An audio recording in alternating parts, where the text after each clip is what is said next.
Quý vị thân mến, tiếp theo sau đây xin mời tất cả quý vị chúng ta sẽ cùng đến với một phần thi quay trở lại của đội tỉnh Sơn La. Và không biết là các anh chị em ở tỉnh Sơn La đang ở đâu rồi ạ? Có thể giơ cao cánh tay của mình lên được không ạ? Rất là đông ạ. Không biết là quý vị giơ tay theo phong trào hay là giơ tay theo quan hệ gia đình mà giơ tay cao thế? Có thể giơ tay một lần nữa được không ạ? Vâng ạ, rất là cảm ơn quý vị rất là nhiều. Và tiếp theo sau đây xin mời tất cả quý vị chúng ta sẽ cùng đến với một tiết mục nữa đến từ đội tỉnh Sơn La với tựa đề Mong đỡ thía mong chúa. Tại đó trong địa chỉ cứ tiên anh chờ theo bộ dừng mong tiết chùa hồ tiết si giờ linh đỡ nhớ cho tòa cá nò bé sợ đỡ họ tì tòa cá là một sái trò cho tuân xài lùa nhớ trong tờ lúc sánh Sơn La là giờ là một sĩ từ nhớ cho sổ sả thiên nò ở lời ra danh giả mô lông bề hay tìa mong đỡ thía mong chúa. Lian có thể tạm dịch tựa đề của các bạn đó là người Mông trắng và Mông xanh ạ.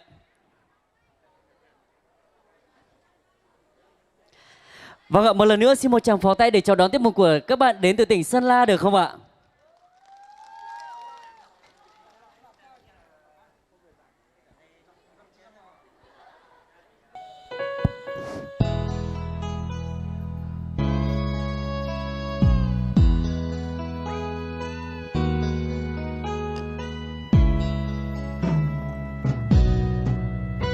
Ô, lâu thì tiêu luôn cho giờ mua xa xa mà chả muốn cho thế cố kiến rõ luôn liều hay là sao cho tiếp bỏ lọt mà chơi dùng chơi tất chỉ cố xỉ bọn nó ôi cái gì à chả có giờ tôi sẵn tờ cô luôn đi nè cô là cô tôi cho của đây thế là mà lo ta tiền lúc nó cái chỉ bắt là của món nó đi có khi cho có tiếng côn hồn ra thế bây giờ cô là hai sao chỉ mua lên tờ ôi rong rong này chỉ tao món nó đi á lo chứ đào cho rau về coi nhớ cho món nó ha bọn này chỉ muốn té lên té chứ chỉ bao tiền lỗ mỏ ta thì tiền ta chỉ bao lỗ đi cái gì em mà nó bé trò cá nó ráo xứ lò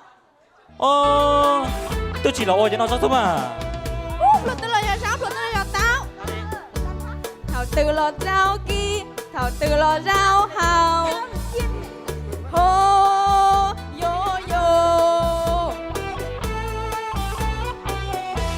thảo từ là rau hào thảo từ là rau kia thảo từ là tao hào thảo từ là tao kia chỉ có từ phú thế bây giờ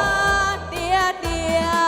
có chi nó rau hồng có chi nó rau kia có chi nó tóc hồng có chi nó tóc kia chỉ nó mất quá là mê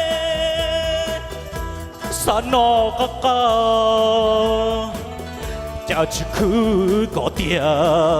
Nghe đấy chị nè. ô tu có lo là tu Lo rồi à? có trẻ không tu có lo gì muốn nát cởi chè biết không hả Nếu đã chị ở trẻ ô chú ly thầu cầu gì sông đi nè. ô lão sĩ tôi mấy tuổi Nè cũng mà bác con ca. trong bọn là con nó ha thế bỏ lò nó mà ôi dù bốc bánh ta liền ô giờ nó có năm mấy tuổi con ấy chỉ muốn nhia thì là nó tay rau nó sao mấy tuổi Nó mò nè, nó mò gì? nó mò chăng nó mò cái gì mấy tu Nó nè cái gì?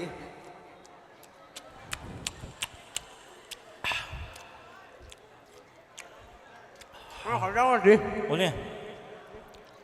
Nghe cái gì? Cũng là giọng nói của sản thảo nó giả của tao à? ô nè thế gì thế một thỏ tôi đó chính à mỗi chỉ hai lò sao mấy tuổi Nghe cái gì? Của lò tức là lo lời thia. Chỉ trả lên tới là tông tới của tôi cởi ta để của xài dấu con nè nè. mấy tu tao cười lo mà giờ liền có xài gió lên từ Của nè, của xài dấu can trai à? Nó trống nhiều cụ. Ta chỉ lợi cho món chua. Lợi chỉ tiêu tôi cho lợi trên để lợi. mấy tu luận có món tao ấy chả có chị thải có dùng một thảm bóng chúa nè Của nè, của chua xài dấu tao tôi cũng chơi xưa. mấy tuổi gì hay đó con à có gì bao giờ cháu mong chúa nữa tiếp bé chỉ hậu nè có vô là tao chỉ ốp lon đâu sao cô gì mà cô chỉ bỏ rong cái nào mà giờ lấy có chị hai lỡ mấy tu chồng bóng chúa tớ giờ tí giờ nhau tôi tung kềnh chị trao sữa nó hào chị cho luôn nè bỏ chị giờ chị ta lý sư tôi chỉ mất gì là thế giờ có hiểu tao mất tới mình đã chỉ có hiểu chùa cho tôi để tan thọ Nè chứ gì, thằng này chưa soi đi tới nè. Giờ thì lợi cho món chua là lợi cho một xíu món chữ vậy đi bê thia. chỉ cho anh nó đó nè vô lên cái này hay mà mấy nhiều nó chỉ dùng một tấn cho thằng bỏ đi vô hai chỉ cứ vô theo mỏ chỉ là dùng cái gì hay sư nè đấy gì cụ thôi nè tiệt tiệt mấy tu ai cũng hay có tin nhối rồi cũng khi nó có bao nè giờ thì có chỉ cho nó thôi cũng như chỉ bút càng gạo chế nó nữa chỉ là dùng cái gì hay sư nè đấy gì tao gì cụ chỉ tao nè hay nè mấy tu có chỉ bút nó chín à mấy tu ô tự mình nhổ nó mà chúng một tấn cho thằng bỏ đi mấy tu có gì là nó mò nó mỏ chỉ cá liều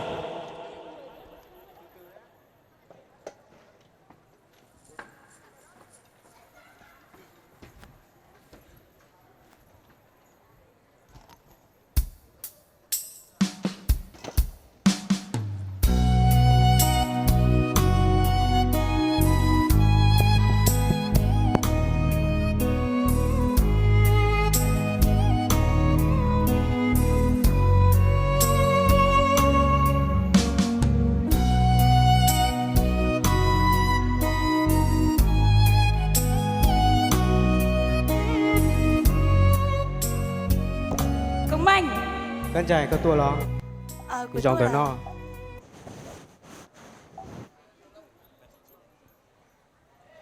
Công anh con mùa hà con nà thá con sẽ bữa trong ly chẳng ná ua chẳng trong lê con nhô nhô xá lê chỉ dồ ta con nà thá con sẽ bữa chỉ bữa trong con dồ cù lọ con trai cụ lo nhưng chỉ bao xả đi trả đi theo nhua cụ lúc xưa hành liều cụ nhẹ theo cụ chỉ lần ấy tiề ý chỉ nhanh no bây giờ muốn đợi thia nên cháu muốn chúa chỉ xin hậu ly Công anh dồ lê con xả ly chẳng ná con trai cụ lo nhưng chính cả chia ly thia con trai có chỉ sót sợ lo cuốn tranh tao tiề nhớ xin tranh chia là chê nhớ chủ chỉ muốn lên tiền là chia tao cho cái lúc ly là má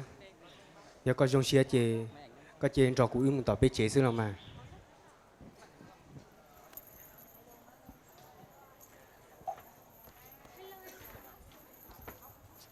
cái gì nằm mò ư hay là tôi công minh tôi chỉ xia cuốn trái trái tôi mua tới nhà chị rồng sữa thôi yo một sợ tụi nó chứ nào tên mình nhỏ nó lo tầm mà ta chưa biết tiền chuột đi con nữa nè đấy gì khi ở trong à cũng cho nhá lo rồi ô cái gì chiều tiệt tôi cho nên nhá bóng chúa lò chỉ bảo liền một sai không nhá có lò cù lọ mấy tu nên sao nào có yêu lên tu nè cụ nè tôi nói đó chê nên nhớ cắn trai à cán trai cái gì của nhà chị cả nó dối liền cũng mẹ cũng thấy hai đứa con tàn đấy cũng hai chiếc cái con bây giờ cũng thấy cái sót yếu tiền mông chôn là cái yếu lo chi là cái gì có khó đâu nè đấy gì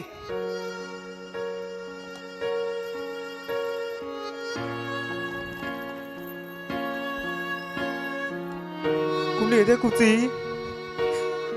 cụ thon đấy theo bây giờ nó cụ cho cụ bao cụ sẽ lòi nên chỉ bỏ chúng tôi xí yếu liền nàng giờ theo chén giờ tụi mấy bữa trong đó của mình thao nè tôi chỉ tao lo cho trẻ tôi hai lô chuyện cả chuyện là yếu cha tao nhanh nữa cũng mẹ cũng thấy hai đứa con tệ tàn rồi nè con cho cái gì vậy sao nó cái gì nữa mà cho cái cha vậy sao nó cái cháu cái trả lô tên đi cháu đâu bao được cũng gì cũng như chỉ bao bao nữa cái gì chết quá cụ nè thế cụ gì cụ thon đấy theo cả chỉ chơi được cái một chế chứ mà nè con đấy chi con à cán trai con trai cái chỉ bảo sao mồi lò chả nè cái chỉ một chế lò mà ít tôi nhắm mong chúa này cơ của nhà chị thật tao liền nè con chỉ muốn xí yếu chè con chia trong hai tôi mà có chè một con này thế cái gì lời trái lần đó còn lời tiền tao lo bây giờ món đó mà của thế cả có lỡ của tôi nhá nè nè chè con chia trong hai nè con yếu li non cho con trai mấy tôi cái chỉ cho một chế mà con trai có trông ra tôi biết nhổ Trời. rồi tới cho tao một liền rồi cái lúc nó tiền đó Mày tu, giờ mà mình đã chia nếu như mua qua tầm bảo linh non à. gì lo có tua lo từ giờ nu nó cũng cho con trai lo cũng phải cũng sẽ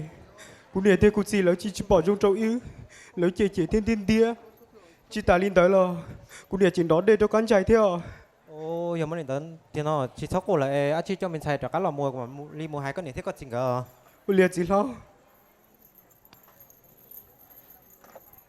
chỉ lông khi ở trong xe ô chỉ lo tôi xua mà sao ô có tôi chỉ lo tôi cầm à ô lo chế tao lo nhớ nó sức tao là ô lo chế mà nó chỉ mà thảm à chỉ lông bữa ta cũng nói tôi mình nhiều hai tia mình tôi có mình cho nhá lòi nếu nữa chỉ bữa tôi chỉ vô này giờ muốn lấy trả tiền mà yo chỉ lo tụi tôi có mình đâu nè có nhìn giữ thứ này tiệt còn những muốn thảm muốn vô rồi tụi nếu bây giờ có tao như thế chúng có muốn cho nó sẽ cho lo gì cũng chỉ bù vô chỉ lo nhưng giờ lý có chỉ lông hai mà tiền chỉ của xã tiền nếu nữa chỉ na giờ tôi mình nhiều xin nhiều tiền là nếu chỉ số tự chỉ tôi mình nhiều tiền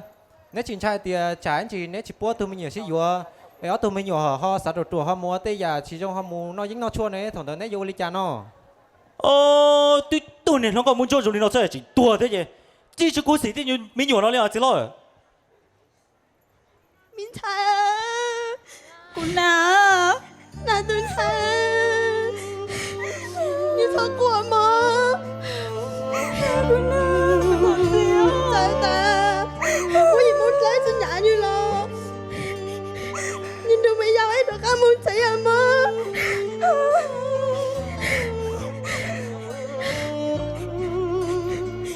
Thôi chạy nhau ấy, mấy sự rất xin đâu bên nhau ấy. Này, sao rồi nè? Thì sao rồi nè? Tôi mấy đó, lưu ấy. Là tôi chỉ cảm động mấy ý thì chỉ cảm động mấy ý lưu lỗ trời là tôi thấy nó cho nuôi bây giờ sai sự tao nhiều liền thật quá mà Nên giờ cô có gì không? Ôi cha cũng sao mau biết luôn đi nó liền. có tụi tu này cái chỉ nông luôn đi thật quá mà thôi nhau ba ta ô đi chơi nếu tôi còn luôn chỗ nào bên trong đồng chén nữa nè bây giờ chỉ đang chờ nên đây giờ bông chỗ có lò bên linh tháng liều con biết chưa mất gì thế giờ tiền thằng tôi mất gì mà đâu có thả nữa để muốn cho được có tôi chủ của chế đó chủ tao là nên giờ hết tiền giờ đấy chủ lý co chứ chỉ số hai rồi mua đã chỉ là lấy tôi chọn nó là bé mà họ chế cho bé mà đi thả của chị cả liều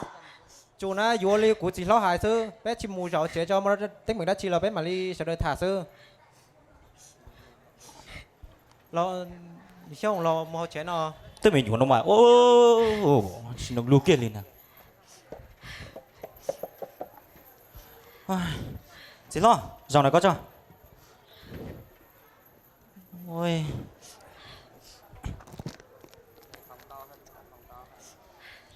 tao lo tu có sao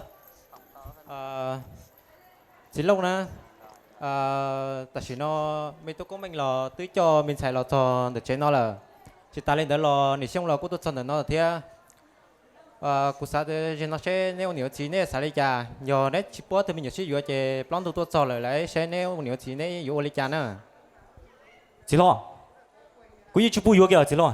plon tu lo vô trong hai có tao chứ tê khó nó chứ mê mê chứ nè ô chỉ tao lấy con à chỉ lâu nè plon tu mà nhưng đầu tao cơ thì chỉ mà nếu chỉ á nếu oli nó chế bé trong mong nó vừa tao lúc cũng bé chỉ trong nè mà đi trà lò tới một cuộc chỉ lo nhớ được nó là chẳng muốn tính mình đã chỉ lò của mà liêu ba nếu tụ hai thế tuần trẻ sư cháu qua mà cụ xã thì nếu nhiều chỉ chưa trong gói tôi mình nhiều sĩ của sư tia ô có chỉ lo có hai con mà cú giò cơ thì chỉ cũng chơi chả tôi vô lo tôi chỉ lu thế nào chỉ lo ô chỉ sai lấy co chỉ vô lấy của chỉ lo hai sư rồi tê lầu bị cho lù hai tía khí trong chỉ giỏi gió cơ trong chỉ giỏi gì giờ lên đỡ bé sẽ đời vô chủ xí lu giờ hai tia giá ta lò mua lù xí giá xí chế lò bé sẽ đời vô chủ mất cho chê mù chỉ linh nó nào mù bé sẽ đời vô chủ xí lu chỉ hai món đỡ lò món chúa bé sẽ đời vô chủ mua rong hai lù rong lò xí lu xí pa mua lại cho tận thế nè nỉ xong có lò chỉ sót xả đi trả thia giờ thì bé tàu tới giàu xía con nè thia tàu tới giàu chỉ tao có xía là lò thảo con nè chỉ sót xả đi trả thia họ thì có bé tụi mình tu tôi giờ có tuần xài lò ô bé tụi nhá theo lo có lo có hạ lý có chê về có mó được cú chê chứ một chữ chê chú ơi cái tụi trái món này nó giống chê cũng giống sao Có gì? Lo hỏi lìa có xả lấy chăn à? Ô, lo ai đi cỏ chê, cô cho tụi mình nhiều xí vô mà. Con trai Sao chỉ cho nó tao là chơi yếu lý của thì lo hai sơ. tao ok rồi. Lý sao?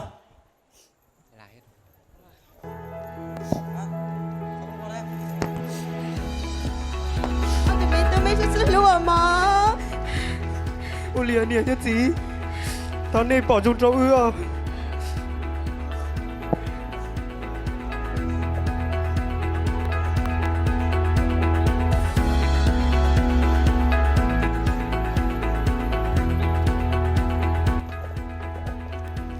Vâng ạ, quý vị thân mến, quả là một tiết mục kịch rất là gọi là cảm động đúng không quý vị? Lian ở trong cánh gà mà Lian cũng phải rơi những giọt nước mắt vì đây là cũng không phải là một trường hợp đầu tiên trên sân khấu mà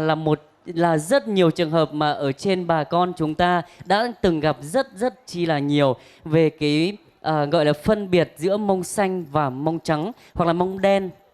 hay là mông đu thì đấy cũng là những cái tập tục ở trên quê thì Lian cũng cảm thấy có rất nhiều quý vị ở phía dưới cũng đang rơi những giọt nước mắt, có nghĩa là những giọt nước mắt này là những giọt nước mắt ý nghĩa. Và một lần nữa xin được chúc mừng các bạn đội Sơn La.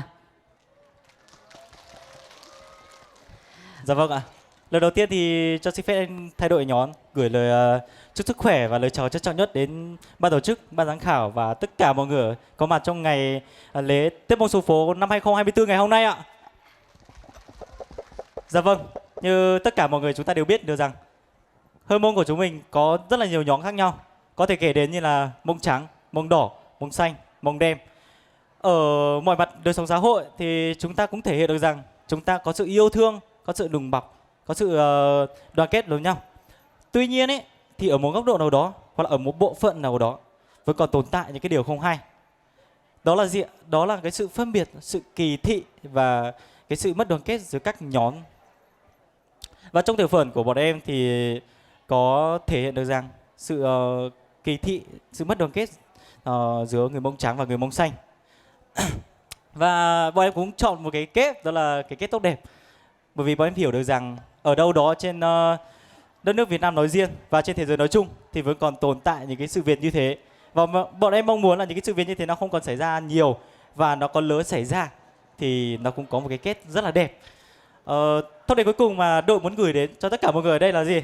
Đó là tất cả chúng ta, những người Hơ Mông ở đây, chúng ta dù là ở các nhóm mông khác nhau nhưng chúng ta phải yêu thương, phải đùm bọc và phải quý mến lẫn nhau. Chúng ta phải tự hào là người Mông của chúng ta có rất là đa dạng và phong phú về bản sắc văn hóa dân tộc. Chúng ta phải giữ gìn và phát triển cái bản sắc văn hóa dân tộc đó. Xin cảm ơn ạ. Vâng ạ, xin được mời những câu hỏi đến từ quý ban giám khảo. Bởi vì Lian cũng có cảm nhận được rằng các vị ban giám khảo cũng là những người trực tiếp nhìn thấy cái tiểu phẩm này và có rất nhiều quý vị ban giám khảo cũng từng rơi nước mắt và rất là cảm động đúng không ạ? Và Lian cũng muốn quý vị sẽ cùng chia sẻ một chút về góc nhìn của quý vị đến với cả tiểu phẩm của đội Sơn La. Lời đầu tiên thì cho Châu xin gửi lời chúc mừng đến các bạn. Các bạn đã hoàn thành rất xuất sắc cái phần thi của mình. Trong phần của các bạn thì mình thấy các bạn thực hiện rất là tốt và diễn tròn cái vai của mình. Đặc biệt là mình rất là ấn tượng với vai người mẹ mông xanh. Trời ơi, mình vừa nghe được cái tiếng nấc của người mẹ là mình hiểu được ngay là tấm lòng của người mẹ đối với một người con, rồi vì hạnh phúc của con của mình. Mình dành lời khen rất sâu sắc đến với các bạn. Tuy nhiên thì cái vấn đề này thì hầu như là Tết năm nào cũng có một cái chủ đề tương rồi, nên là nó không phải là một vấn đề mới. Nên là mình mong là hiện tại thì bây giờ có rất là nhiều những cái vấn đề như là người Mông lấy người Kinh là lấy về nhưng mà bố mẹ không cho cưới, hoặc là yêu nhau mà bố mẹ không cho cưới vì khác dân tộc, sợ tiếng nói với nhau, thì mình nghĩ là các bạn nên là khai thác sâu hơn về đối với các dân tộc khác nữa. Chứ kiểu trong dân tộc mình thì hàng năm thì nó đều có cái gần giống như thế rồi. Thì tuy nhiên thì các bạn đã thực hiện rất là tròn vai của mình, và mình xin được gửi lời chúc mừng đến các bạn. Chúc mừng các bạn. Vâng ạ, không biết là quý vị ban giám khảo nào còn có câu hỏi muốn dành tặng cho các bạn, dành gửi đến các bạn trong đội thi vừa rồi không ạ? Dạ vâng ạ, vâng, xin một lần nữa xin được chúc mừng cho đội thi đến từ tỉnh Sơn La với tựa đề Mông Đơ Thiêm Mông Chua. Và một lần nữa xin được một tràng pháo tay thật lớn từ quý vị chúc mừng cho đội thi Sơn La được không ạ? Dạ vâng ạ. Mình xin thay mặt đội Sơn La gửi lời cảm ơn và nhận xét của ban giám khảo ạ.